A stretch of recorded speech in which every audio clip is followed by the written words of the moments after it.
सरांनी सांगितल्याबद्दल शिक्षण हे जन्मापासून सुरू होतो, म्हणजे ज्ञान जन्मापासून आपल्याला कोण ना कोण शिकवतो, तर म्हातारपणापर्यंत ते थांबत नाही. मग ती कोणतीही गोष्ट असो, कारण की आपण जेव्हा लहान जन्माला येतो तेव्हा आपल्याला आई शिकवते की बाळा चाल, बाळा खा. नंतर मोठे झालं की बहीण भाऊ आपल्याला शिकवतात.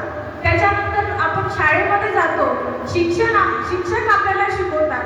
त्यानंतर आपण नोकरी व्यवसाय करतो तेव्हा आपल्याला सर मॅडम शिकवतात.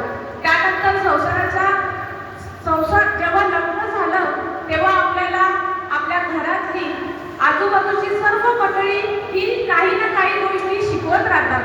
पण शिक्षण हे आपण आपल्यापर्यंतच न ठेवता सर्वांना ज्ञान वाटत जायला पाहिजे. कारण की आजकाल आपले जेवढे म्हणजे PhD म्हणजे MA ग्रॅज्युएट झालेले मुलं सुद्धा आपलं शिक्षण आपल्यापर्यंतच ठेवतात.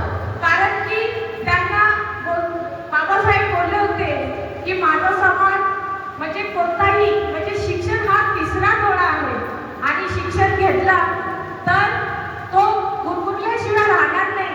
कारण की आपण आपल्या नगरपालिकेत मोठ्या मोठ्या पोस्टिंगसाठी अप्लाय येत आहे, पण आपल्याला त्याबद्दल सुद्धा माहिती नाही.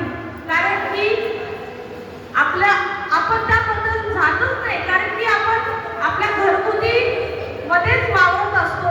सरांनी सांगितलं, एवढ्या छान पद्धतीने आपल्याला समजून सांगितलं की आपण काम करतो, पण काम करून आपल्यामध्ये एक जिद्द पाहिजे की पुढील मी फक्त इथपर्यंतच नाही तर मी आकाशात सुद्धा. आज आपली महिला जी रशियामध्ये आंतरराष्ट्रीय बंड पुकारला होता, त्या महिला आज सावित्रीबाईच्या लेखी ह्या विमानामध्ये चालतात, फक्त एक संविधानामुळे.